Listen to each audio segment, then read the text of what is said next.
Tá. Vou compartilhar tudo, porque tem os vídeos, eu vou mostrar por fora. Como que eu compartilho toda a screen? Isso. Já. Sucesso? Vocês estão vendo? Sí, se ve y se escucha bien.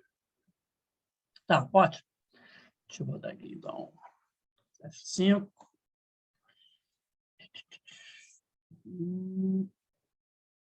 Foi. Tá bom. Bom, muito obrigado pelo convite. Bom dia a todos.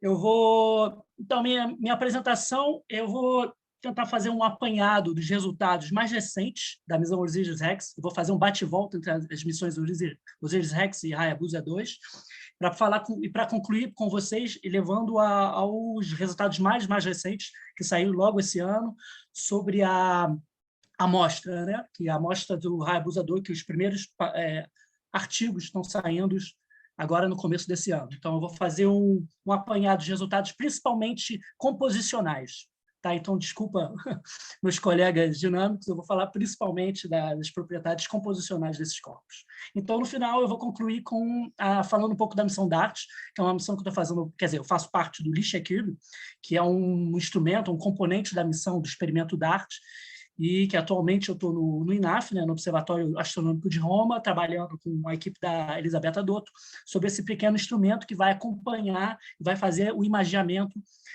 do experimento, né, da pluma e do impacto.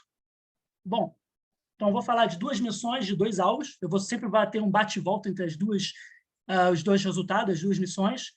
Aqui é engraçado como que os japoneses eles sempre conseguem fazer uma coisa fofinha, sempre usando uns ícones fofinhos, enquanto os americanos gostam muito mais de dinossauro, explosão, destruição. Bom, rapidamente, então, o objetivo principal das duas missões é recuperar um material pristino, né, que contém essa matéria orgânica prebiótica, que proveniente do início do sistema solar. Vocês estão vendo minha câmera? Eu não sei se eu ativei. Desculpa, deixa eu ativar aqui a câmera. Opa, pronto. Podem me ver agora. Então, o objetivo principal dessas duas missões é a matéria orgânica, o material mais pristino, os condritos carbonáceos, né?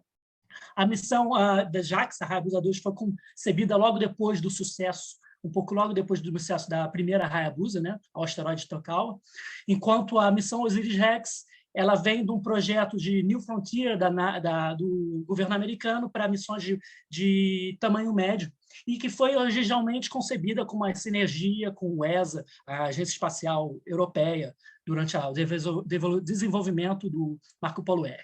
Bom, o alvo vocês já conhecem, vou fazer só um apanhado rápido, é o Ryugu, para a missão da JAXA, da Hayabusa 2, que é um objeto, um NEA, também Bennu, que é um NEA, que é o alvo da missão do Osiris-Rex.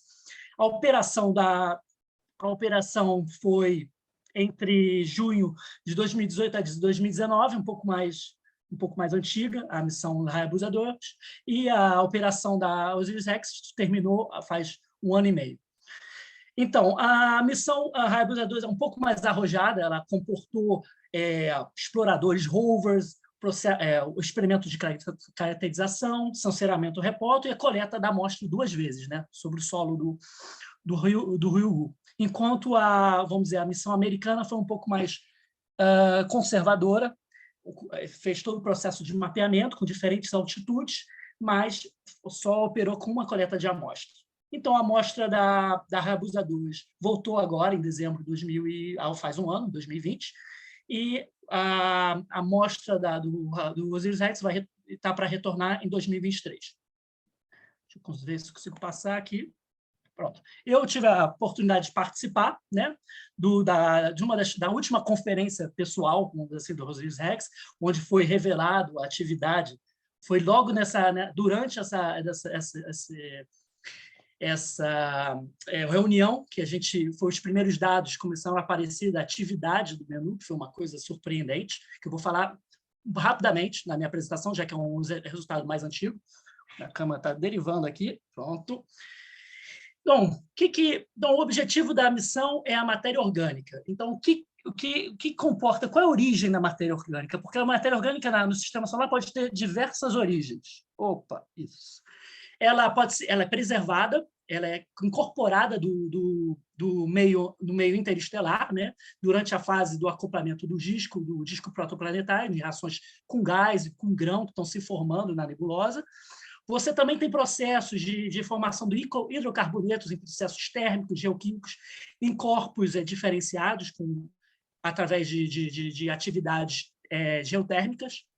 Você pode ter a formação de hidrocarbonetos, então, matéria orgânica, e essa matéria orgânica ela pode ser, uma vez formada no disco protoplanetário, ela pode ser conservada em pequenos planetesimais de menos de 30 quilômetros, mais ou menos, com pouca abundância de alumínio 26 para impulsionar o derretimento desse corpo.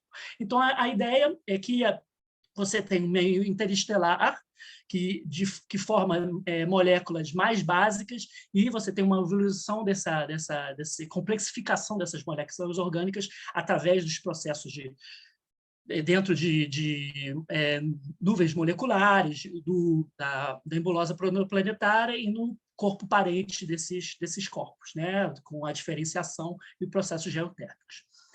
Bom, então, a ideia de origem, o modelo de origem, tanto de Bennu quanto do Ryugu, é que eles são objetos reacumulados de um objeto maior que foi craterizado, completamente destruído. Essa matéria se reacumulou gravitacionalmente, e esse corpo é um Hubble Pile, né, o que a gente chama de reacumulado gravitacional, onde a superfície é modificada pela radiação solar, basicamente radiação solar, ou raios cósmicos. Essa radiação modifica um pouco a composição do que a gente vê através da espectroscopia. Então, o Ryugu, rapidamente, o Ryugu é um objeto, é um NEA, né? Potentially Hazardous Asteroid, de um albedo muito baixo, ambos têm um albedo entre 4 a 4,5. O Ryugu é um pouco maior, com 870 metros, enquanto o Bennu é quase a metade do tamanho do Ryugu. Então, aqui um exemplo do espectro de ambos os asteroides. O Ryugu é classificado como um asteroide do tipo CB, então ele tem uma inclinação espectral positiva, né, avermelhamento, e a gente vê duas principais bandas, uma banda 2,7 e uma 2,8. Enquanto no espectro do Bennu, a gente tem uma inclinação principalmente negativa, com uma banda muito mais larga em 2,7, que eu vou falar logo no próximo slide, e várias outras sinais de estrutura, uma banda 3,4 e outras estruturas espectrais. Então, aqui é uma comparação de ambos os espectros, para ter uma noção de quão diferentes esses espectros podem ser. Então, você tem uma banda que é muito mais larga, graças aos filosilicatos ricos em magnésio, no caso do Bennu, e uma banda muito mais estreita, no caso do Ryugu, para silicato rico em magnésio, e uma outra pequena banda para silicatos ricos em ferro, em 2,8. Ok? Então, um dos primeiros resultados foi a comparação desses espectros com meteoritos, principalmente a banda de silicatos. A primeira indicação é de que o Ryugu é muito mais próximo de um meteorito do tipo CI, possivelmente aquecido a 700 a 500 graus, não muito mais, senão você tem a destruição dos silicatos. E Bennu, por outro lado, por causa da banda larga, ele se assemelha muito mais a meteoritos primitivos do tipo CM, com um aquecimento máximo de 300 graus e com sinais de alteração aquosa, a formação de filosilicatos.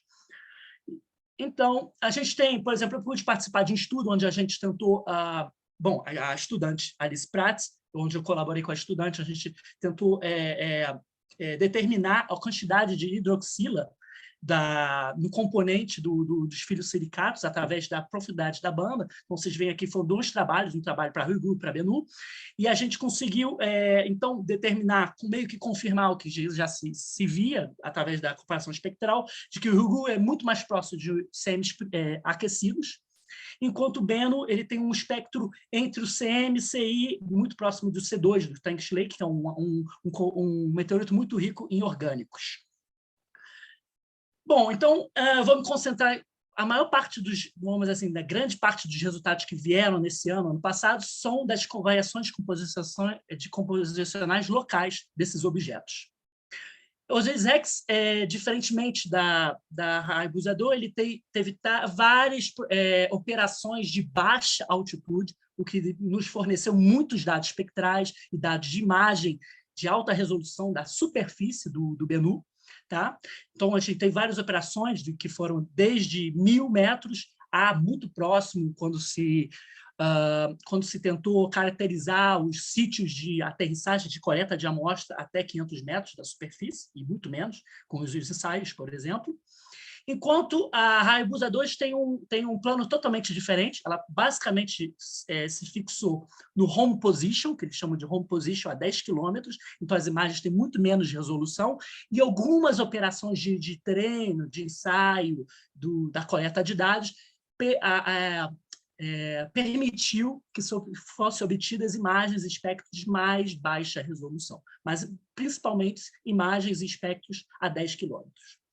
Mas a diferença da Hayabusa 2 é que ela é muito mais arrojada, então a gente teve o lançamento do Minerva 2 com rovers que duraram algumas horas na superfície do Ryugu, e, por exemplo, o experimento Mascot, que foi um instrumento desenvolvido pela Agência Espacial alemã e francesa, que fez lindas imagens muito interessantes, não só imagens, mas medidas térmicas e medidas sísmicas da superfície, e que teve uma operação de 17 horas. Eu não vou falar dos resultados da rugosidade, por exemplo, em comparação dos que eles chamam de speckles, né, desses pequenos pontos brilhantes que eles compararam com diferentes meteoritos, são resultados muito interessantes, mas eu vou falar aqui rapidamente. Vocês podem ver nos artigos da Otto, Catharine Otto, por exemplo, e Jalma, de 2021 e 2019. Bom, então, no caso do Osiris-Rex, assim, vamos dizer, um dos resultados muito mais interessantes do ano passado foi a caracterização e a detecção da banda de 3.4 associada a carbonatos e também a orgânicos. Essa banda ela não é visível no Hayabusa 2, então o Hayabusa 2 não tem esse tipo de resultado que a gente pode ter no Bennu. Essa banda é muito interessante porque ela mostra essa ação da alteração aquosa de uma maneira muito extensiva na superfície do corpo parente do Bennu. E muito interessante que essas estruturas de carbonato são geralmente associadas, muitas vezes associadas a estruturas brilhantes, quer dizer, rochas brilhantes, estruturas em rochas muito brilhantes, que são possivelmente relacionadas a veios de material de deposição de carbonatos, que uma vez em sinal de água líquida. Então, essa água líquida ela interage através das fraturas e você forma depósitos de carbonatos. Vocês podem ver, por exemplo, nessa imagem, eu acho essa rocha muito mais... Ela exemplifica muito bem essa questão dos veios. Então, você teria veios de vários metros se formando, e, claro, depois da fragmentação, você resta apenas alguns pedaços, alguns sinais na superfície. Então, exatamente esse processo é o que ocorre também na Terra. Você tem essa deposição desses veios brilhantes, né, de carbonatos. Então, é um resultado muito interessante que fala da história da alteração aquosa no corpo parente do Bennu. Outra, essa estrutura, estruturas e essa banda, que são várias estruturas de banda, a 3.4, também nos informa sobre a propriedade dos orgânicos na superfície. Né? Então, a gente tem, primeiro, diferentemente com o Hayabusa 2, a gente tem sinais fortes de matéria orgânica na superfície do Bennu. Essa matéria orgânica se assemelha muito ao que se chama da matéria orgânica insolúvel nos meteoritos do Murchison e do Turkish Lake, que são meteoritos muito ricos em matéria orgânica, quer dizer, contém matéria orgânica. Então, essa matéria orgânica está associada a macromoléculas de hidrocarboneto, você tem o querogênio, que é uma estrutura complexa de carbono, e também coloca limites no aquecimento. Então, quer dizer que o Bennu, ele não, em certas partes do Bennu, certos componentes do Bennu, não podem ter sido aquecidos mais do que 15 graus, para você ter podido preservar essa matéria orgânica. Então, aqui nesse plot, então, tem um resultado interessante da Kaplan, a Science, foi em 2020, e outro resultado em 2021, que mostra, você tem aqui uma relação da profundidade da banda de 3.2 com a quantidade de hidrogênio.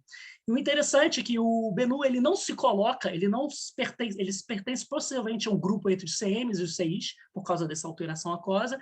E o interessante é que esse plot mostra também o comportamento do espectro através da alteração aquosa na matéria orgânica.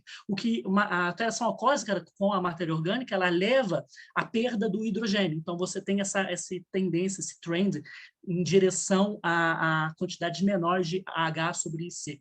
Então, mostra um pouco o que aconteceu com essa matéria orgânica na superfície. Então, outro resultado muito interessante, muito recente, são os materiais exogênicos, né?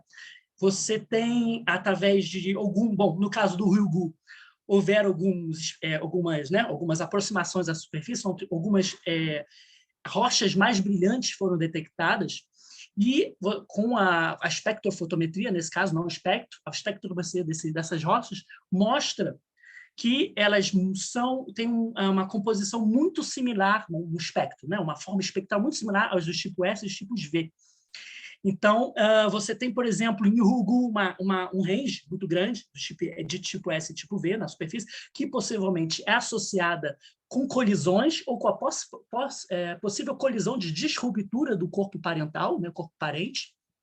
E no caso do Bennu é muito mais interessante, porque a maior parte, assim, integralmente, a maior parte da matéria exogênica que a gente detecta na superfície do Bennu são matérias do tipo V, são espectros similares do tipo V. Então, ou seja, associada a meteoritos howarditos, principalmente howarditos e diogenitos, né? Desculpa, eucritos e howarditos. Então, vocês veem, por exemplo, aqui na cor desses elementos mais brilhantes, você tem que o espectro, na cor desses elementos, são muito bem concentrados nessa zona dos HEDs.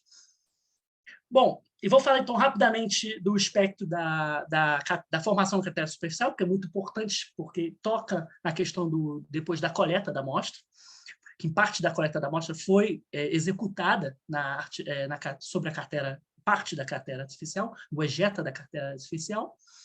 Então, você teve esse experimento que ocorreu em 2019, certo? O impacto teve uma velocidade de cerca de 2 km por segundo, de uma altitude, foi lançado de uma altitude de 500 metros e uma massa de 2,5 quilos, né? Só para ter uma ideia. Esse experimento, então, formou uma cratera de um raio de cerca de 18 de diâmetro, uma cratera de um diâmetro de 18 metros e de cerca de 2,5 metros de profundidade. E o que se percebeu, bom, além vocês podem ver, então, no GIF, muito interessante, vocês podem ver então, que todo esse material, né, muitas das rochas foram apenas deslocadas, você teve ejeção, mas também teve deslocamento da matéria. E o interessante é que essa cratera ela foi muito maior, a formação da cratera, o tamanho da cratera é muito maior do que foi esperado. Então, mostrando que o material é de baixíssima coesão, muito similar à coesão de uma areia, e que a cratera se formou num regime gravitacional, onde se calcula uma redeposição dos ejecta de 1 milímetro a 1,8 centímetros. Tá certo? Então, o interessante, no lado da espectrofotometria da cratera, a gente viu um obscurecimento da região central, um avermelhamento, que é associado ao metamorfismo. Interessante que a gente teve um processo apenas com o experimento teve um processo de metamorfismo com os materiais do Ryugu, enquanto a extensão da cratera tem uma cor muito mais azulada, que é associado a menos intemperismo, porque o intemperismo no Ryugu leva a um avermelhamento das crateras, certo? E outro resultado é que existe uma ausência da banda de 2,7, que também uma banda no visível associada a filocicatos, certo? Mas que não foi detectada mesmo depois do experimento. Eu estou mostrando que talvez o intemperismo espacial ele está muito a camada superior foi muito bem misturada na questão do Ryugu. Isso é interessante porque exatamente a alteração espectral alteração do intemperismo espacial no Ryugu parece ser muito diferente do intemperismo espacial de Bennu. O Bennu, a gente fez um estudo, o Deschapra, que é um colega de trabalho, eu participei desse trabalho, onde a gente fez uma análise das crateras do Bennu, e vocês podem ver que de diferentes de propriedades espectrais, você tem o slope do espectro, a banda de 2.7 e o brilho dessas crateras, médio. E, na verdade, no Bennu a gente vê o contrário, as crateras começam mais avermelhadas e brilhantes, e elas descem para um albedo mediano e perdem o avermelhamento, elas tornam mais azuladas. Então, é um processo aparentemente inverso. Bom, então aqui para fazer um resumo do que a gente pode esperar da composição desse corpo parental do Bennu e tanto do Ryugu, é que o Bennu ele possivelmente sofreu aquecimentos não maiores do que 550 graus Kelvin. Ele tem uma composição orgânica muito similar ao Murchison e o Tungish Lake, a matéria orgânica. Os filos-silicatos são muito mais ricos em magnésio que ricos em ferro, enquanto no Ryugu é equilibrado. A geomorfologia, então, eu não falei das ejeções, mas o Bennu ele apresenta ejeções, né, atividade, então que pode estar ligado à dissorção de água, então pode ser um sinal de presença de água na superfície, tá? Enquanto no Ryugu esse tipo de atividade não foi observado. Então, seguindo um modelo que foi proposto por Tatsumi, a gente poderia dizer, então, que o Bennu, então, quando você tem diferenciamento, um corpo diferenciado, que é a parte de uma composição do condrito carbonáceo, você teria que a crosta seria um material mais inalterado, que poderia ser muito associado à composição do que a gente vê no Bennu, enquanto o Ryugu estaria em uma região muito mais próxima do manto, desse manto alterado aquosamente. Então, o manto seria alterado aquosamente e você teria a crosta preservando essa matéria um pouco mais primitiva, né? Menos alterada. Então, essa poderia ser um pouco a história dos dois corpos, enquanto o Bennu formou mais próximo da crosta e o Ryugu menos próximo, mais próximo do manto. Bom, então, o que a gente pode falar? Então, temos o retorno das amostras, né? Uma análise das amostras, que os resultados estão saindo muito recentemente. Só para fazer dar uma lembrada, então, o Hayabusa 2 teve duas amostragens, uma de uma região qualquer, da superfície do Ryugu, e uma da região de ejeção da cratera artificial. Eles recuperaram cerca de 5,4 gramas de material, enquanto a Hayabusa 2 fez uma única amostragem e deve ter possivelmente colhido 317 gramas de material, certo? E o retorno é logo ano que vem. Então, essa matéria, as primeiras análises dessa amostra, elas foram análises não destrutivas, tá certo? Então, todos os resultados, por enquanto, são de análises bem qualitativas ou análises apenas espectrais de alguns elementos da superfície dessa amostra. Uma primeira análise da distribuição dos tamanhos entre 8 milímetros e até o submilimétrico mostra que as duas amostras são diferentes. Parece que, bom, o material é muito friável, mas parece que as partículas maiores foram mobilizadas na caracterização que foram incorporadas nessa coleta. Então, a gente tem partículas muito maiores na matéria coletada da área de ejeção do que da área normal, comum da superfície do Ryugu. E, em primeira análise, não se detectou nenhum tipo de côndilo, muito parecido com... e nenhum tipo de CAI, né? Nenhum tipo de CIA, que são os primeiros condensados de alumínio. Outra análise das partículas, isso eu vou fazer um pouco uma propaganda do nosso trabalho que a gente está desenvolvendo dentro do contexto das missões Ryugu e Bennu, sobre o imaginamento das partículas mobilizadas, e o que a gente vê já nas amostras coletadas é que muitas das partículas elas são extremamente irregulares, então elas podem ter uma forma muito plana, né? Muito parecendo como se fosse chips, como...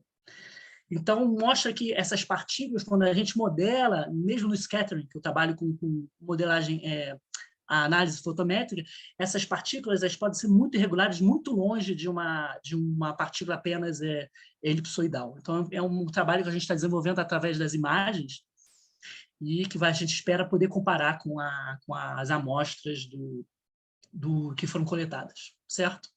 Então, uns resultados interessantes dessa... Restan 5 minutos. 5 minutos, tá, estou acabando. Então, um dos primeiros resultados espectrais foi finalmente a detecção da banda de 3.4, que é associada aos carbonatos e aos orgânicos. O espectro, interessante que o espectro da amostra ela é muito mais avermelhado, certo? E a banda é muito mais profunda. Opa, desculpa, tenho que esperar o carro passar. Então, muito mais avermelhada, é muito mais profunda do que o espectro médio, ou seja, essa matéria é possivelmente muito mais, menos alterada por temperismo espacial. E uma análise visual dessa amostra já revelou que detecções de grãos de mineral de alumínio oxidado e, finalmente, de carbonatos do tipo siderita. E essa variação desses elementos variacionais da superfície mostra que o Rio Grande se assemelha muito aos meteoritos, mais meteoritos do CN, como mostrava a espectroscopia, do que os meteoritos do tipo CI.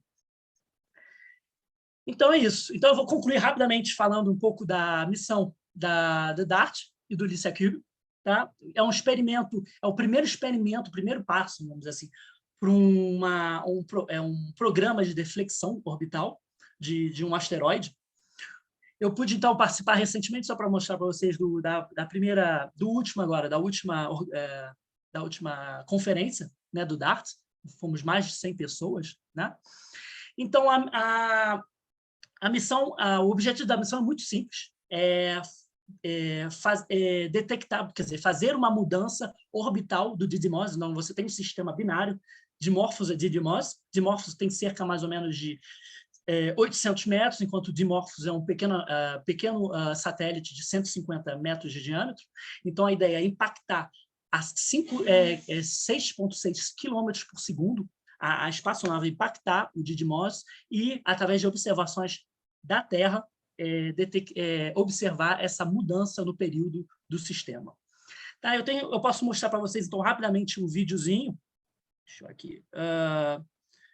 Então, o que vai acontecer? Tá? Então, é muito rápido. Então, você vai ter, numa primeira etapa, a liberação do LICIACube. LICIACube tem duas câmeras, tá? Um para fazer espectrométrico e uma câmera de maior resolução angular. Então, primeiro, 10 dias antes, né, do impacto, o LICIACube vai ser lançada, né, vai ser detachada, né, do DART, da sonda DART. Então, a sonda vai se acelerar a 6,6 km por segundo e vai impactar com o Didymos. Então, aí o videozinho exatamente assim. E a ideia é que... Deixa eu dar uma acelerada. Pronto. Então, você vai ter a ejeção de uma pluma. Então, a ideia é que o LICIACube é que a gente vai tentar imaginar a cratera, não com grandes chances, mas sim, principalmente, a pluma que vai ser levantada pela caracterização. Certo? Então, deixa eu voltar aqui para a apresentação. Desculpa. Opa.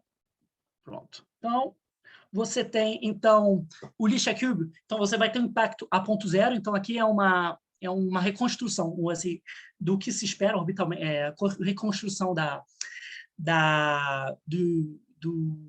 órbita do LICIACube. Tá? Então, a aproximação do LICIACube vai ser cerca de 100 a 120 segundos depois do impacto.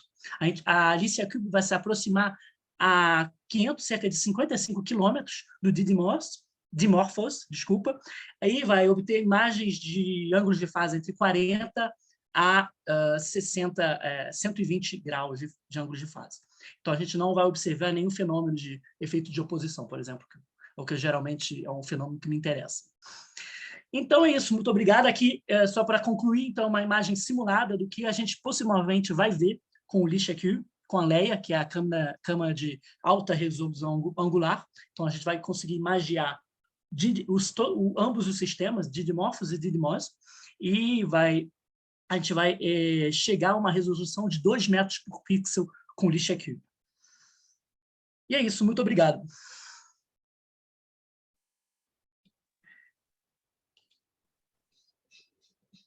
Muchas gracias, Pedro. Si tienen preguntas. Deixa eu aumentar aqui meu volume para ouvir vocês.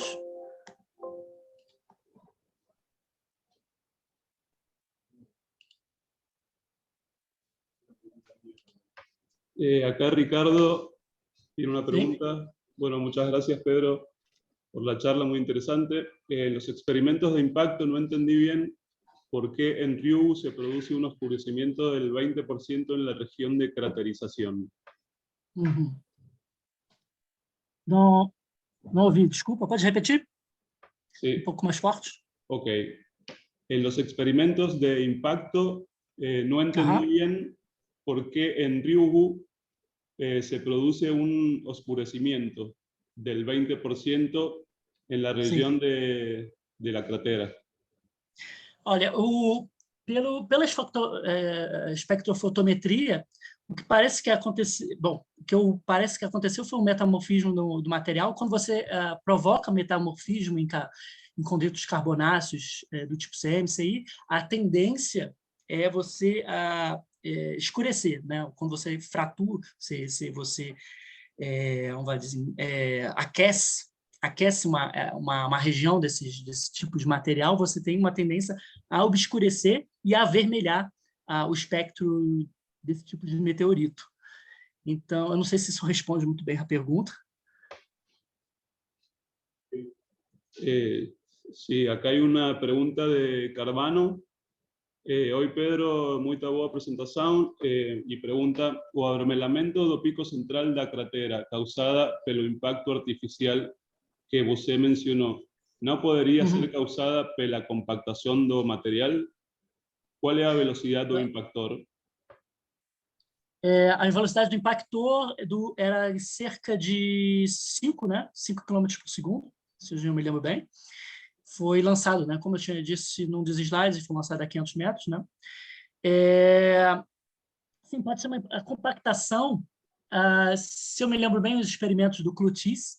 O Clotis fez vários experimentos de compactação com meteoritos carbonáceos. A computação leva geralmente sim, também ao avermelhamento do espectro. Então, poderia ser um fenômeno ambos, né? Compactação e de metamorfismo.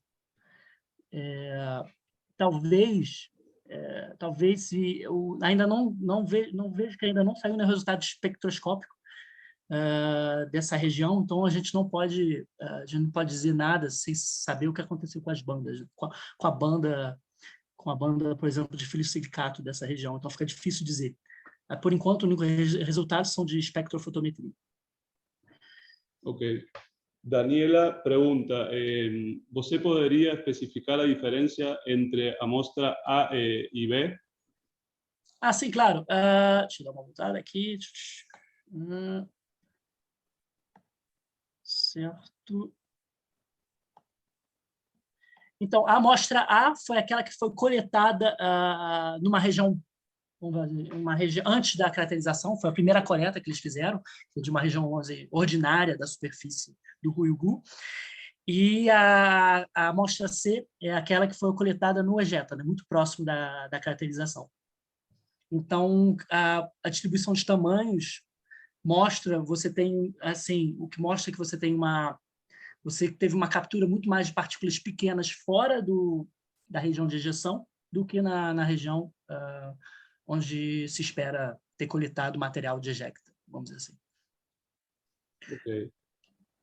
Gonzalo Tancredi pregunta: ¿cuál es la resolución espacial que se tendrá antes del impacto y si se podrían observar cambios en la nitidez en el limbo? Para o DART, ele está falando do DART? É uma pergunta sobre DART, certo? Asumo. Sí, sobre Alicia Cube. Licia Cube, tá. Então, com Licia Cube, a resolução da imagem esperada é de 2 metros por pixel, o que dificilmente, talvez, a gente não vai poder ver a cratera, né? Mas o Draco vai obter, bom, logo antes do impacto propriamente dito, a missão DART, ela contém ela mesma uma câmera que se chama Draco, e essa câmera vai obter imagens até o último segundo da superfície a 0,3 metros por pixel, então 30 centímetros por pixel. Mas com Leia e Licia Cube, dificilmente a gente vai ver a cratera, mas muito possivelmente a gente vai ter um bom estudo do Didymos e da Pluma.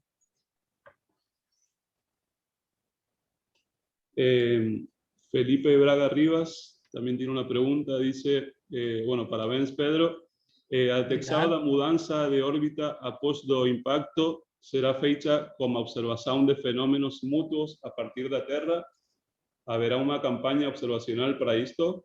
¿O será restrito ao personal da missão? Sim, tem uma campanha que é organizada pela Christine Thomas, dentro do grupo. Vai ter também vai ter várias campanhas de observação com vários telescópios do Chile. E, basicamente, a determinação da derivação do período de orbital do Didymos, porque o Dimorphos ele tem um período orbital de 11,5 e se espera detectar, no mínimo, uma decalação, uma diferença de período de, no mínimo, 73 segundos, né? Podendo ir até 7 minutos. Seria ótimo, né? Mas, sim, as campanhas vão envolver várias... Já existe uma organização de campanha, eu não estou dentro das observações, tá certo? Eu estou dentro da análise de imagem da própria Licia Cube, mas tem assim, uma organização de campanhas de observação logo após e logo antes, porque a ideia também não é caracterizar somente o período, mas também caracterizar a evolução da pluma, né? E caracterizar qualquer mudança fotométrica ou espectral na superfície do Dimorphos. Então, várias observações vão ser feitas logo após e logo antes do impacto. Ok. No tenemos más preguntas. Muito obrigado, Pedro. Obrigado a vocês. Y continuamos con la charla titulada Estudio de los cambios de la distribución de propiedades espectrales de familias dinámicas de asteroides tipo S con la edad, a cargo de Eduardo Tello. Si está por ahí, Eduardo.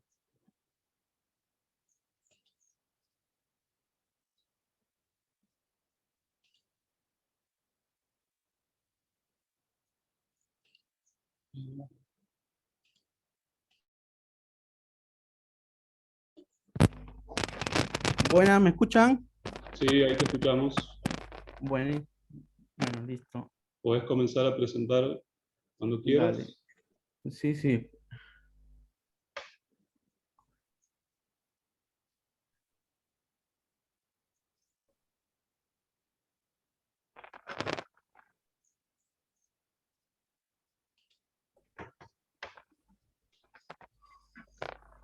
¿Se ve bien?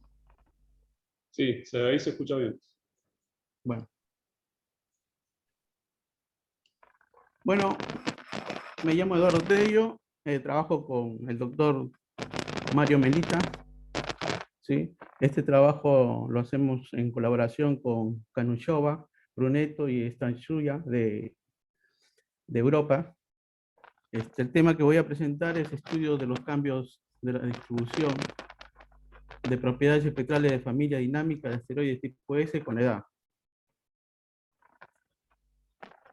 Bueno, según Hedicke al 2004, Nesborny al 2005, Bernas al 2009, Willman al 2010, existe una correlación entre la edad de las familias dinámicas de asteroide tipo S en el cinturón principal y su color medio o su pendiente de la distribución de reflectividad espectral, ¿sí?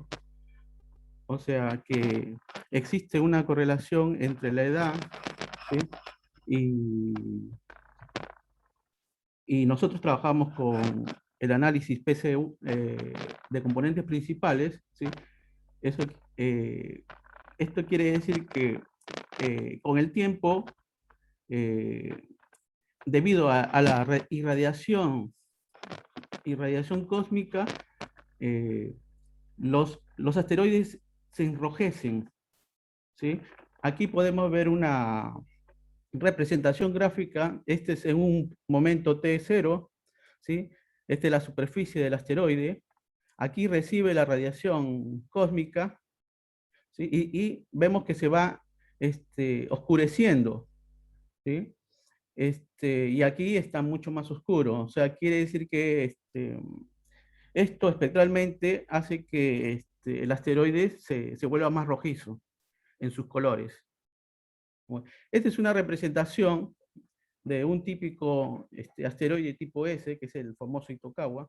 Solo lo puse para poderlo, un ejemplo de un asteroide tipo S, ¿sí? Que pertenece al grupo de Apolo, es un NEA, ¿sí? Bueno,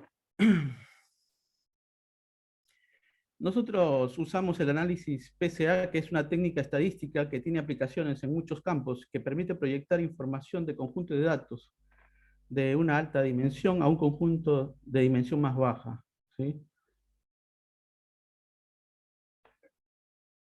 Bueno, Willman al 2010 propone una ecuación dada por la siguiente, donde aquí esto nos indica cómo a través del tiempo va variando el PC1, ¿no?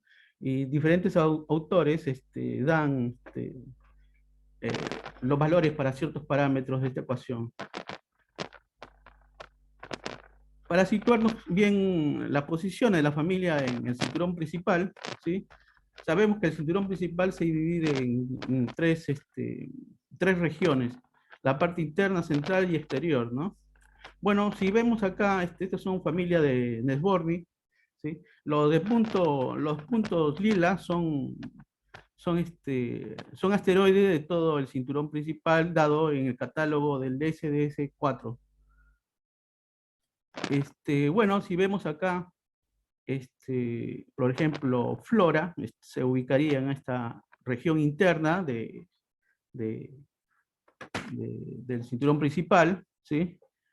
Por ejemplo, María estaría acá. Los asteroides de tipo S se ubican más que nada en la parte interna del cinturón principal, seguida por la parte central. En esta parte exterior estarían poquísimas familias tipo S, ¿no? Aquí más que nada están las familias tipo C. Tipo C. ¿Sí? Bueno, acá también es la misma gráfica, pero solo que acá es mi eje versus la inclinación. ¿Sí? El método que vamos a usar es la siguiente. Nosotros usamos dos catálogos. ¿Sí? Un catálogo de color, que es SDS S4, y el catálogo Neowise, ¿sí? Y el Neowise es el catálogo de albedos y el SDS4 de colores, ¿sí? En este catálogo nosotros tenemos 471.569 registros. Esa es la cantidad de registros de asteroides que hay en este catálogo. De los cuales, haciendo un tratamiento de los datos, ¿no? Llegamos nos quedaría 20.647 asteroides. Entonces, esta cantidad de 20.647 asteroides es con la que nosotros vamos a trabajar. Y el Neowise lo mismo, haciendo el tratamiento de los datos, encontramos 183.412 y con el tratamiento de los datos 128.188, ¿no? Para calcular el índice de color usamos esta fórmula, que es que está corregida por los colores solares, ¿sí? Bueno, Nesborni al 2005 propone esta transformación de los colores a los PC1 y PC2. ¿Sí? Nosotros usamos el lenguaje R para calcular los componentes principales, ¿sí?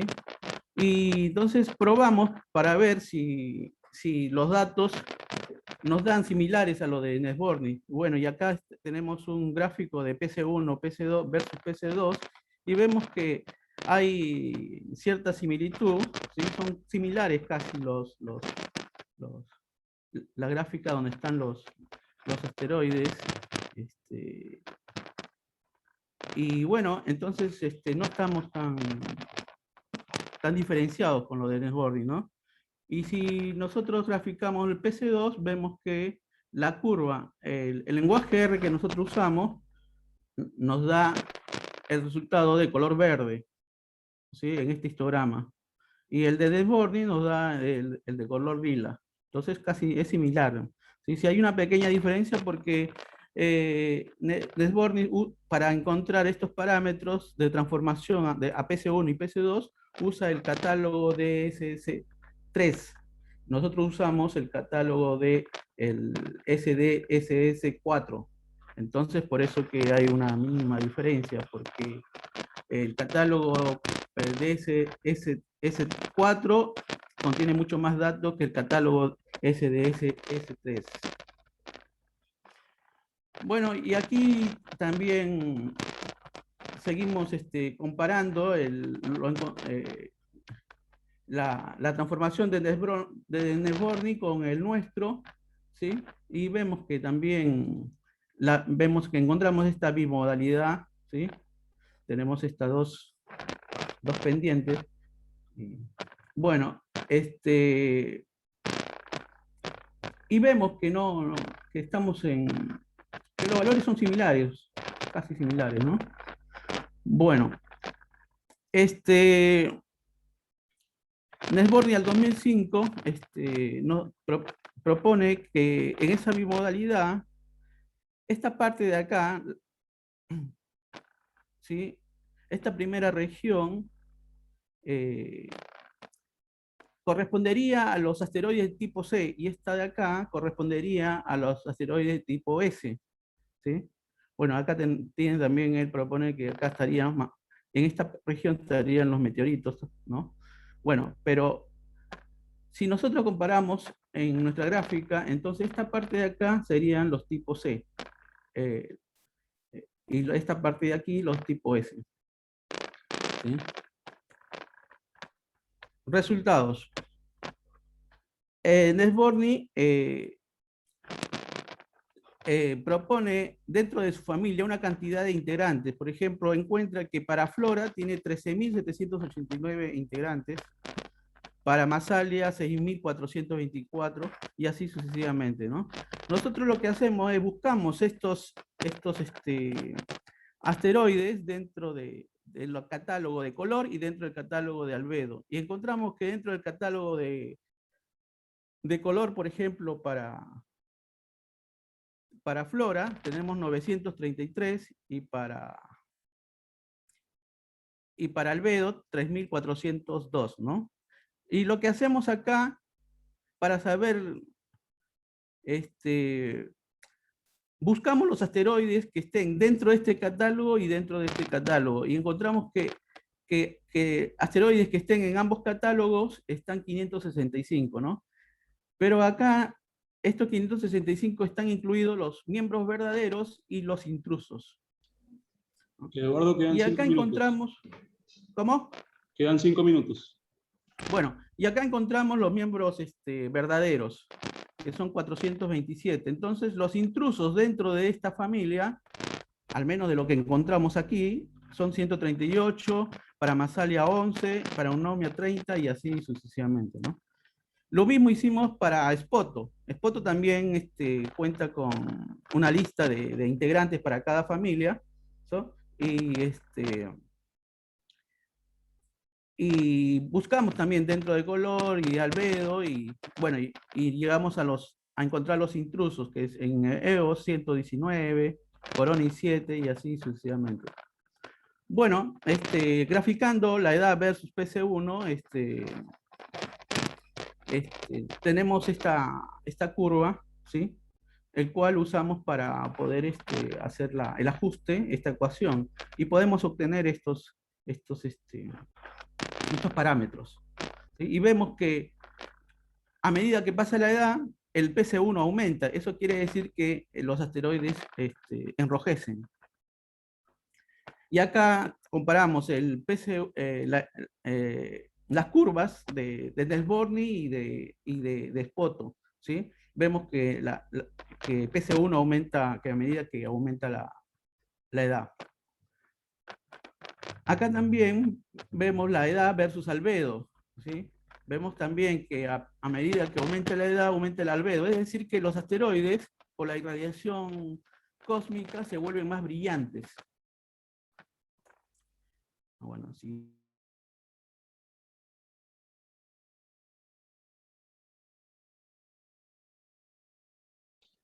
Eduardo, ¿estás ahí? No se escucha.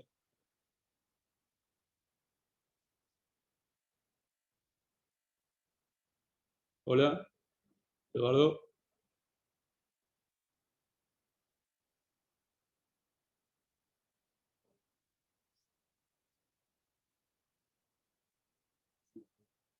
Bueno, parece que perdió la conexión Eduardo. Vamos a esperar un ratito a ver si se reconecta.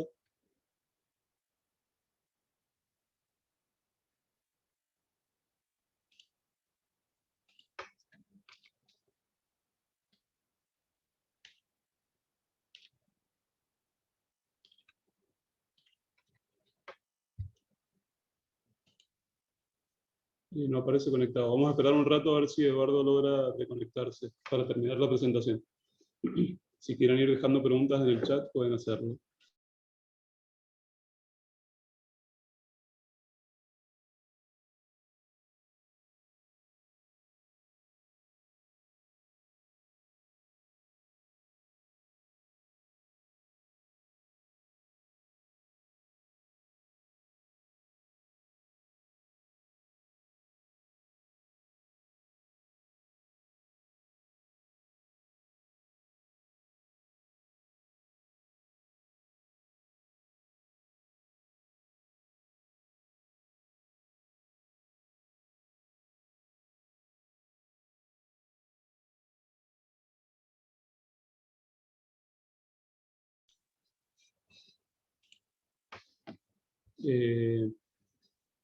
Bueno, parece que Eduardo perdió la conexión, el expositor, así que vamos a esperar hasta el momento del inicio de la próxima charla y si logra reconectarse para que termine de exponer, y si no, continuamos a las 10:30 con la charla de Mario Susarque. Hola, disculpame, se me fue la luz y vino. Ok. ¿Estás bien? Sí, ¿puedo seguir? Sí, puedes terminar con la presentación. Dale.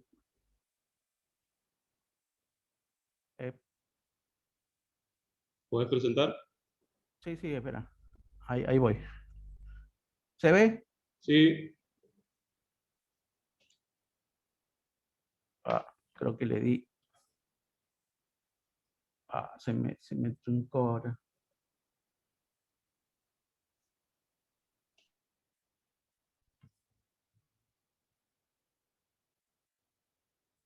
Bueno, estábamos aquí.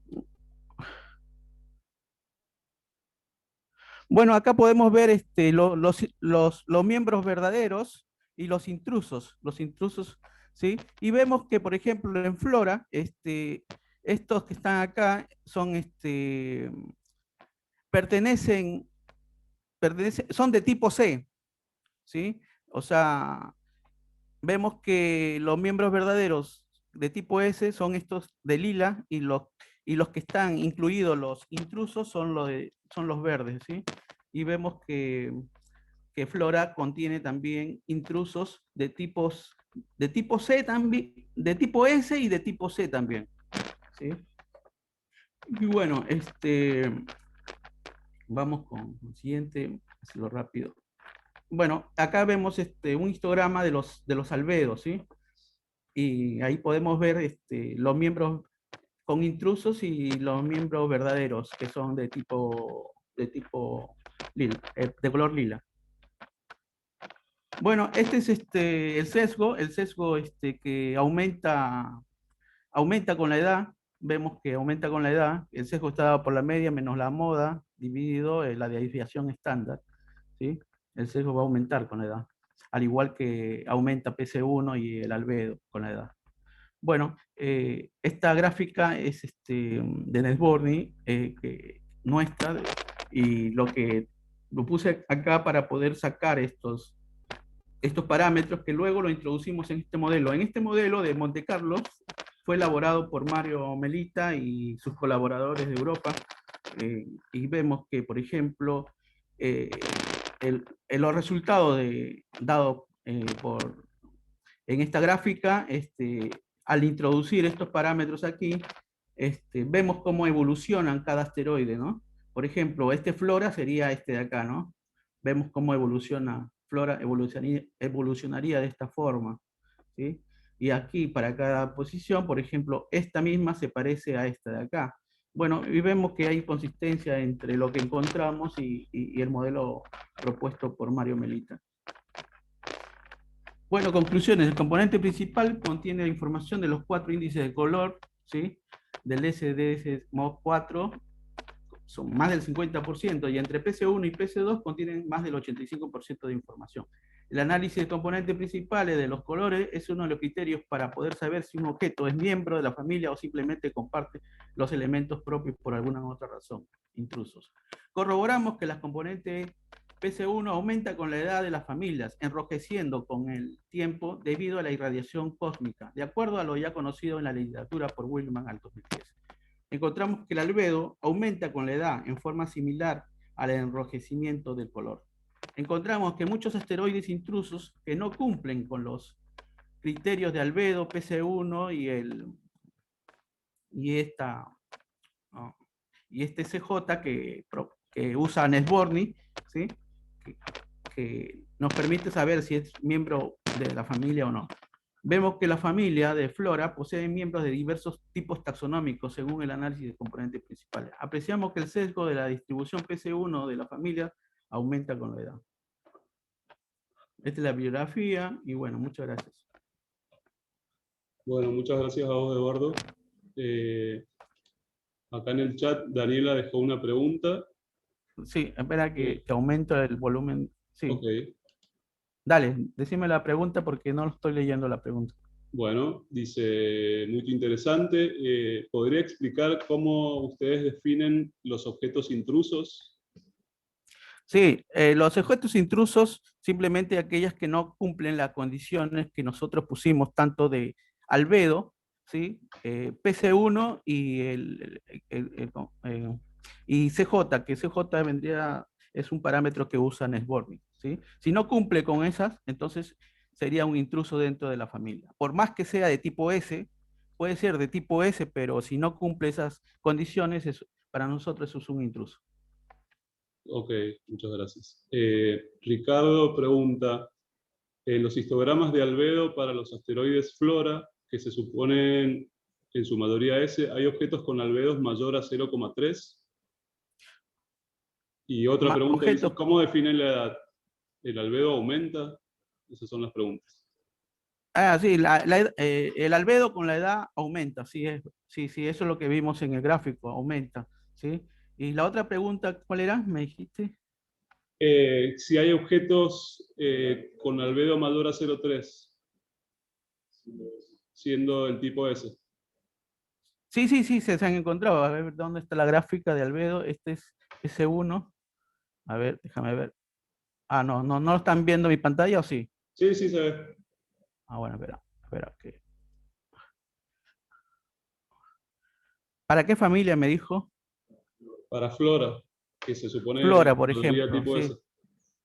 No, acá si vemos, tiene 0.3 es donde está el máximo del histograma. En el punto máximo es el 0.03, sí. Y sí, encontramos miembro verdadero con más de 0.3, sí, en flora.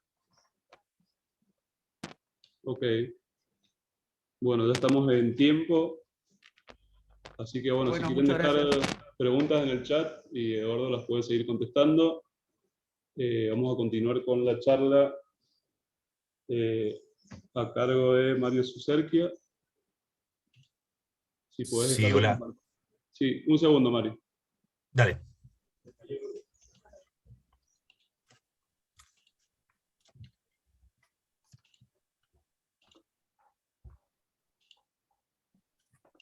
Ok, ahora sí. Bueno, a Muy bien. continuación tenemos la charla de Mario Suserquia, denominada Chronomoons, Origin, Dynamics, and Light-Year Features of Ringed Exomoons. Así que, Mario, Súper. Bueno, puedes muchas comenzar. gracias. ¿Se escucha bien? ¿Todo Sí, sí, en se escucha orden? muy bien. Genial. Bueno, buenos días. Déjenme.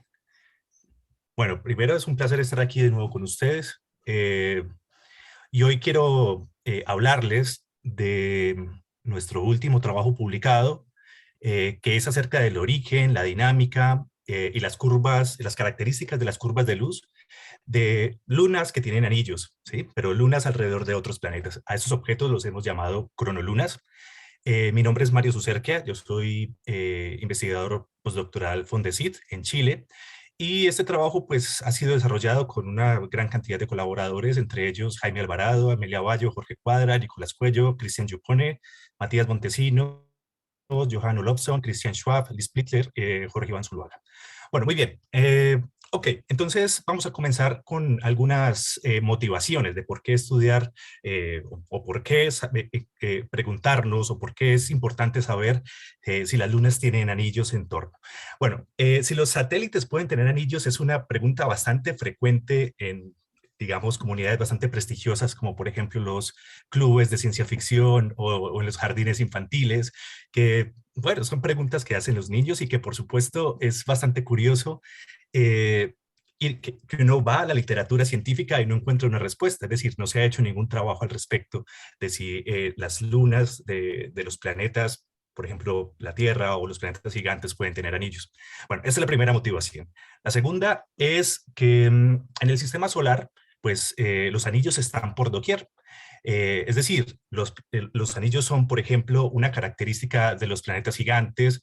Júpiter, Saturno, Urano y Neptuno tienen sistemas de anillos en tornos que son bastante particulares y diferentes entre sí, lo cual podría darnos una idea acerca de los diferentes caminos que hay para formar anillos alrededor de planetas. Sin embargo, los anillos planetarios no son una característica, digamos, exclusiva de los planetas gigantes, sino que también los centauros, Quirón y Clariclo, se ha descubierto a través digamos, de tránsitos, no de tránsitos, de ocultaciones estelares que tienen un sistema complejo de anillos en torno, y también se han detectado anillos alrededor de objetos transneptunianos como Haumea. Y bueno, también podría tener anillos, según las charlas del martes de Trógolo, el asteroide cercano a la Tierra, Didymos. Bueno, muy bien. Entonces, la pregunta obvia es, bueno, ¿por qué las lunas del sistema solar no tienen anillos? Hace una década se pensaba, por ejemplo, que Rea, una luna de Saturno, parecía tener anillos alrededor. Sin embargo, las observaciones precisas de Cassini pues demostraron que no era cierta esta hipótesis. Entonces, en el sistema solar no existen lunas con anillos. Entonces la pregunta es, bueno, ¿por qué? La tercera motivación de 4 es, bueno, ¿por qué no? Hay una frase que iba a buscar el autor que dice que aquellas cosas que no son prohibidas por la física en el universo, entonces son obligatorias. Entonces, si la física no nos prohíbe tener lunas alrededor de satélites, entonces deberían estar en algún lado. Entonces queremos preguntarnos eso. ¿Son los anillos alrededor de lunas prohibidos o son permitidos? Bien, esa es entonces la pregunta que queremos responder y vamos a enfocar este estudio en los planetas, en los exoplanetas. Y eso tiene que ver con la motivación 4, que la vamos a mencionar un poquito más adelante. Bueno, podemos empezar preguntándonos cuál podría ser el origen de esos posibles anillos alrededor de satélites. Bueno, resulta que existen diferentes caminos, más que todo, digamos, donde las colisiones son la ruta más probable de formación de anillos alrededor. Podemos enumerar, por ejemplo, en primer lugar, que las lunas podrían tener anillos como remanente de su mismo proceso de formación, como tal es el caso del sistema PDS-70, donde es un sistema exoplanetario en el cual parece haber una zona de formación de lunas y donde se puede ver con imágenes de ALMA que hay una región, quizás en forma de disco, que tiene una gran emisión en infrarrojo, donde podría estar siendo acretada, por ejemplo, una luna y seguramente el material digamos, se organiza en forma de disco alrededor de este nuevo objeto. Bueno, por otro lado, también los satélites irregulares, que son aquellos satélites que son capturados o incluso los satélites naturales de un planeta en formación, podrían colisionar entre sí para formar sistemas de anillos de su colisión. O también podríamos pensar en la colisión entre exocometas, que son cometas de otros mundos, contra planetas o contra las lunas de esos planetas, también podrían dejar digamos, una estela de partículas alrededor de los satélites, formando anillos circumsatelitales. Y también podríamos tener otro caso en el que, por ejemplo, los planets, que son lunas que pueden escapar o que logran escapar de sus planetas, volviéndose caóticas, podrían colisionar o con otros planetas o con las lunas de esos otros planetas y de tal colisión, pues podrían dejar material esparcido alrededor que se comportarían como un anillo, al menos por algún tiempo, ¿no? El punto es que existen muchos caminos de formación de lunas y que esos posibles caminos podrían darnos una idea acerca de la composición y de la estructura de esos anillos. Por ejemplo, podríamos tener anillos de hielo formados por colisiones exocometarias o anillos de polvo que podrían ser los que se forman a partir de la colisión de dos satélites. Bueno, en fin, la pregunta es ¿cuánto tiempo durarán esos anillos? Entonces estudiamos a partir de las ecuaciones de sublimación de hielos en el espacio, ¿cuánto podrían durar? Entonces hicimos un grafiquito de el tamaño de los anillos versus la separación de eso, perdón, el tamaño de bolitas de hielo contra la separación de la distancia de ellos hacia el Sol, utilizando un Sol como referencia, y encontramos que las distancias cercanas a la estrella son bastante, digamos, estas esferas de hielo son bastante efímeras, se pueden evaporar bastante rápido, pero distancias más lejanas pues nos proporcionan entornos un poco más seguros para tener esferas de hielo, digamos, que podrían hacer parte de esas estructuras anilladas. También calculamos la estabilidad dinámica a través del estudio del efecto del decaimiento de Poynting-Robertson de estos anillos de polvo, y encontramos también que dependiendo de la inclinación de los anillos, pues las escalas de vida son bastante grandes, ¿no? Entonces podríamos tener anillos de polvo y de hielo a distancias más o menos seguras de la estrella. Bien, el siguiente paso entonces consiste en hacer simulaciones dinámicas. Entonces queremos saber si dinámicamente estos sistemas son viables, es decir, si las perturbaciones tanto de la estrella como del planeta son lo suficientemente benignas como para no hacer que estas estructuras, digamos, desaparezcan rápidamente. Entonces queremos hacer simulaciones numéricas donde tenemos una gran cantidad de parámetros libres. Por ejemplo, tenemos parámetros libres para las estrellas, como su masa, su radio, su luminosidad, para el planeta. Entonces tenemos que podemos variar la distancia para saber si a diferentes distancias esas lunas tienen anillos estables. Y tenemos también parámetros libres, como la masa, la excentricidad, la inclinación, el radio del planeta. Para la Luna también, pues tenemos algunos parámetros que podemos calcular, que podemos inferir a través de simulaciones de interacción de marea, como el semieje mayor de la Luna, la masa de la Luna, y bueno, y otro montón de parámetros. El punto es que elegimos calcular si las lunas alrededor de satélites como Titán pueden ser estables alrededor de planetas que tienen características similares a la de Saturno. Entonces, en esta frase podemos, digamos, resumir las condiciones que vamos a usar en nuestras simulaciones numéricas. Y para esas simulaciones vamos a usar Rebound, utilizando el integrador WH-Fast, con un paso de tiempo de 10 a la menos 5, y hacemos integraciones alrededor de 750.000 periodos. Bien, pero antes tenemos que asegurarnos que efectivamente las lunas de estos sistemas sean estables, es decir, que estén en posiciones que sean estables a lo largo del tiempo, y para eso pues partimos haciendo simulaciones de la evolución, de la migración de marea de estas lunas, donde las lunas parten de una zona muy cercana al planeta y las dejamos migrar o las dejamos interactuar con el planeta y con la estrella, donde hay transferencia de momento angular, y las lunas pues migran hacia afuera de acuerdo con el modelo presentado por Alvarado Zuluaga y Sucerca en 2017, en el cual el planeta cambia su tamaño, es decir, va colapsando, y también el planeta se va endureciendo, ¿sí? Los parámetros viscoelásticos del planeta cambian con el tiempo.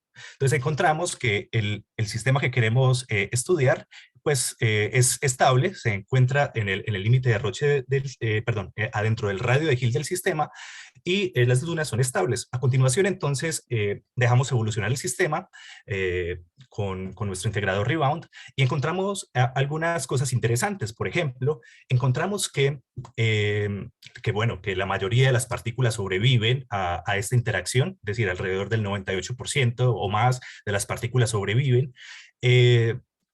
Y encontramos también una característica muy peculiar, y es que si las lunas tienen anillos, entonces es muy probable que estas lunas tengan sistemas de gaps, sistemas de huecos, de brechas, como las tienen, por ejemplo, los anillos de Saturno, o por ejemplo las brechas de Kirkwood en el cinturón de asteroides. Y estas brechas se dan debido a la perturbación periódica del planeta y de la estrella, pero principalmente la perturbación periódica del planeta sobre las partículas de los anillos. Estas simulaciones las hicimos para partículas de hielo y para partículas de polvo, donde los anillos que tienen partículas de hielo son mucho más extensas. Y bien, entonces en estas gráficas que tenemos acá podemos ver, por ejemplo, el semieje mayor inicial de las partículas versus el cambio en la excentricidad después de la simulación, y aquí también podemos ver el semieje inicial de las partículas del anillo versus cuánto cambió ese semieje mayor. Entonces podemos ver que existen efectivamente estas regiones de resonancia media en las cuales las partículas adquieren gran excentricidad y su posibilidad de colisión es mucho mayor, generando las brechas que les acabo de mencionar. Entonces es una característica bastante interesante. Bien, también hicimos estas simulaciones para anillos inclinados y encontramos también pues algunas resonancias medias y otras resonancias de tipo nu, que también, digamos, alterarán la morfología de los anillos probablemente. Bien, entonces vamos a hacer algunas conclusiones hasta ahora. La primera es que las lunas con anillos son objetos viables desde una perspectiva teórica, o sea que ellos pueden existir porque son dinámicamente y termodinámicamente estables. Y la segunda es, bueno, ¿a quién le interesa? Pues a quién le importa, salvo a los niños, a los miembros de clubes de ciencia ficción. Y aquí viene entonces nuestra motivación número 4, la motivación número 4, que es la motivación verdadera, así le he llamado, es que existe a la fecha unos 2 candidatos, digamos, sólidos a exolunas. Fox y Biggert propusieron la existencia de otros 6, pero digamos, reanálisis de esas curvas de luz pues mostraron que realmente no eran candidatos viables a exolunas. ¿Qué pasa con los candidatos a exolunas? Tenemos, por ejemplo, el sistema Kepler 1625b, que es un sistema bastante, digamos, complejo, porque se trata de un planeta del tamaño de Júpiter que tiene en torno una lunita del tamaño de, bueno, lunita entre comillas, del tamaño de Neptuno. O sea, casi que esto es un planeta doble, ¿no? Es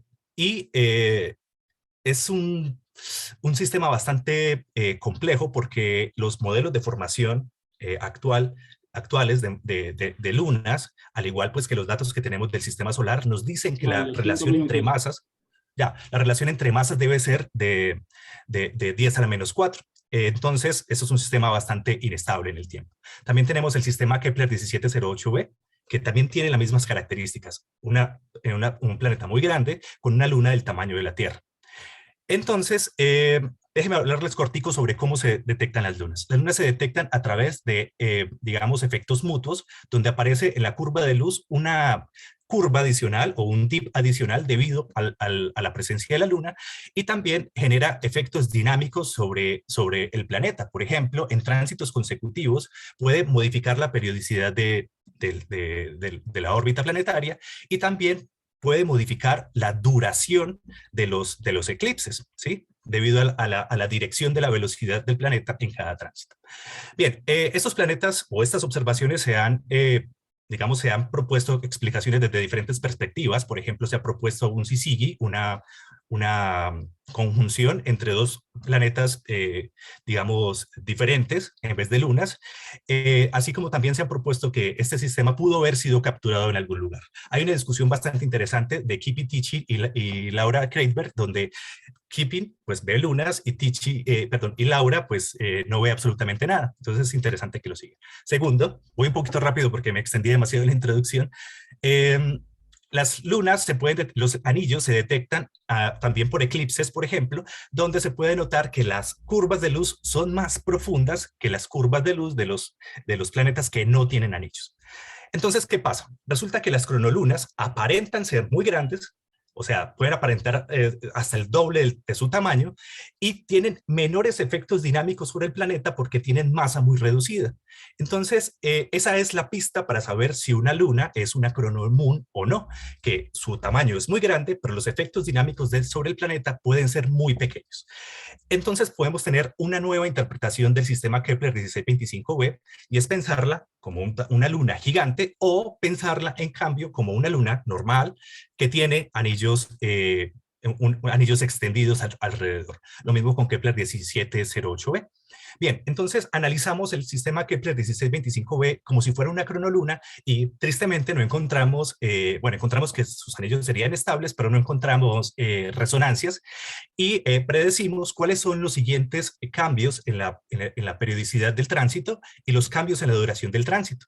Y como resultado podríamos interpretar a este sistema Kepler 1625b como una luna del tamaño de la Tierra que tiene un sistema de anillos digamos, opacos del tamaño de Neptuno. Entonces es una posible reinterpretación de este sistema.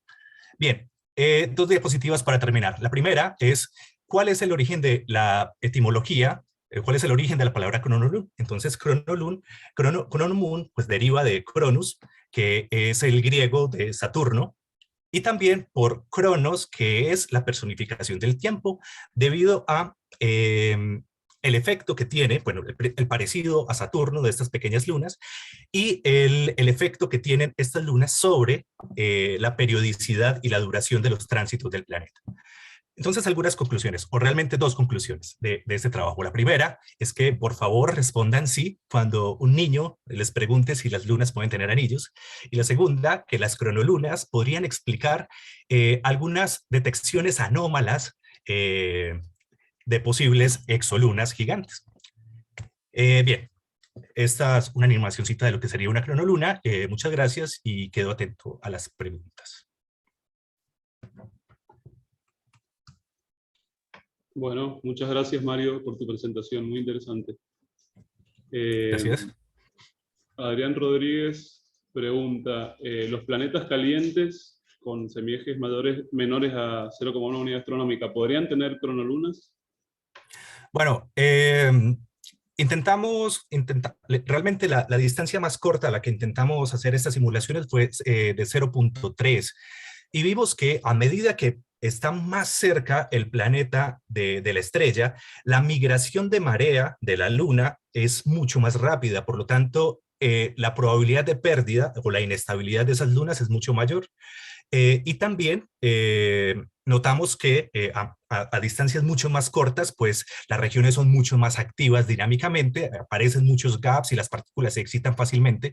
Entonces, realmente podrían tener, digamos, de forma transistoria, si miran durante la migración, por ejemplo, de las lunas, pero probablemente esos sistemas no duren demasiado debido a las perturbaciones tan fuertes de la estrella y a la misma inestabilidad de la luna, o eso es lo que nos dice la intuición. Nosotros hicimos estudios para 0.3, 0.5, 0.7 y una unidad astronómica, y eso fue lo que encontramos. Bien, gracias. Acá Romina Disisto deja una pregunta, dice, ¿cuál sería el tiempo de vida de estos posibles anillos? Pienso que dependería de la distancia del planeta y a su vez de las características orbitales del planeta. Por otro lado, ¿no se podría pensar en encontrar lunas embebidas en arcos como Ante, Aegenon y Metone? Respecto al tiempo de vida, nosotros hicimos integraciones solamente de 750.000 periodos, que es como del orden de 1000 años, me parece, pues periodos de promedio de las partículas del anillo, pero no tuvimos en cuenta muchos efectos. Por ejemplo, vimos que mientras más inclinado es el anillo, pues es más, digamos, es un sistema más, digamos, rico dinámicamente, y por lo tanto las partículas se pierden mucho más fácil. Y encontramos que, bueno, y tampoco tuvimos en cuenta, por ejemplo, la no deformidad, la no esfericidad del planeta, que también puede ser significativa en el momento, digamos, de evaluar la dinámica del sistema. Entonces, al parecer, pues tenemos que las escalas de tiempo dinámicas se pueden comparar, o podemos, digamos, decir que se pueden comparar con la escala de tiempo termodinámica, ¿sí? Es decir, muy cerca los anillos se evaporan rápido y decaen rápido por Poynting-Robertson, y que las escalas de tiempo dinámicas, digamos, pueden ser del orden de estas escalas termodinámicas.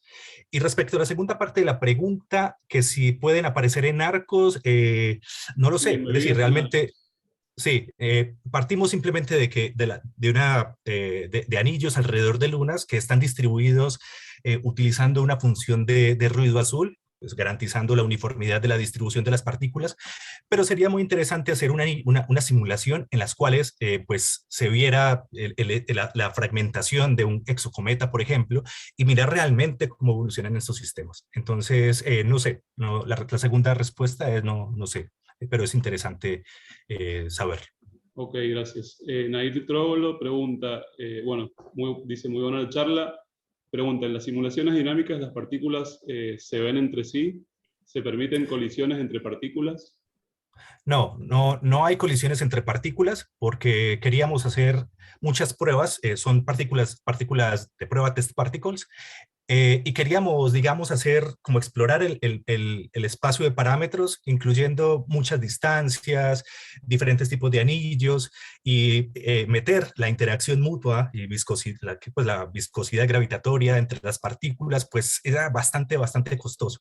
Entonces decidimos por ahora no, pero puede ser una mejora, digamos, a estas simulaciones que nos puede decir realmente o nos puede dar más información, porque esa viscosidad pues permite, pues interacción mutua entre las partículas permite que los anillos se extiendan más allá de su límite de Roche y por supuesto, más allá del límite de Roche del sistema e incluso pues entonces que caigan sobre la luna misma, ¿no? Entonces eso puede acortar el tiempo de vida de los anillos. Es algo interesante, pero no lo hicimos. Bien, y por último, Octavio Aguilera comenta, muy buena la charla, y pregunta, ¿puede haber algún otro efecto en las curvas de luz por la presencia de un anillo en una exoluna, además del caso que mostraste? Sí, en realidad, pues, los efectos son, pues, al menos mencioné 3. El primero es que aparece un extra dip en la curva de luz.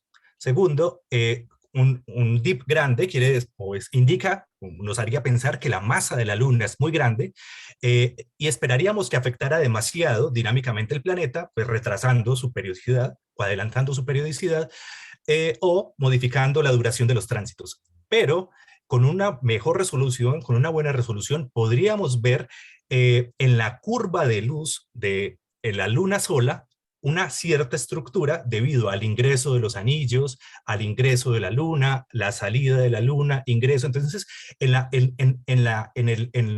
en la fase de ingreso de la luna con anillos al tránsito, entonces podríamos ver cierta estructura que esté o que podamos, digamos, asociar a las cronolunas. Entonces sí existen otros efectos adicionales. Bueno, ok, muchas gracias, Mario, por la Súper, presentación. gracias.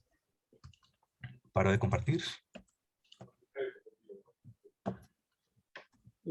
Bueno, termina la sesión 13 y continuamos con la sesión 14 a las 11:30.